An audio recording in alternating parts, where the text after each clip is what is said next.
सकाळी यांनी त्याला गाडीमध्ये टाकलं, हॉस्पिटलला घेऊन गेले, मिरजच्या सिव्हिल हॉस्पिटलला. आणि मिरजच्या सिव्हिल हॉस्पिटलला पोहोचेपर्यंत आईचा मृत्यू झालाय. त्या पोरीला माहित नाही. आईला आयसीयू मध्ये ऍडमिट केलंय. मिरज सिव्हिल मध्ये बापाच्या डोक्यात घण असा घातला होता. कारण जेव्हा मला ही घटना कळाली, कारण 15 वर्ष होता, मी जतमध्ये होतो. आपल्या जोत्याच्या सन्मानाच्या कार्यक्रमाला दिवसभर कार्यक्रम होते. मी जेव्हा माझ्या गावातनं निघालो घराला, तेव्हा नागज फाट्यावरती आल्यावरती मला फोन आला की असा असा प्रकार घडलाय आणि आम्ही तुम्हाला थोड्या वेळात फोन करतो.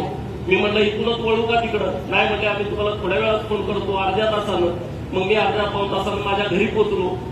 मन असं खिन्न झालं होतं की असा असा प्रसंग सांगलीमध्ये घडलाय, आईचा मृत्यू झालाय आणि वडील मृत्यूची झूंज देत आहे. आणि मग घरी गेल्याच्या नंतर 7 वाजता परत फोन आला की तुम्ही तात्काळ मिरजला आलं पाहिजे. मी मिरजला आलो, सिव्हिल हॉस्पिटलला आलो. डीन सरांशी फोनवरनं बोललो, डॉक्टर शिंदे सरांशी फोनवरनं बोललो. बाहेर आलो तेव्हा सगळे आपल्या परिवाराची सगळी मंडळी तिथं होती. जी मुलगी मनाली तिथं होती, त्यांचे चुलते गोव्यावरनं आले होते, त्यांची आत्या तिथं होती.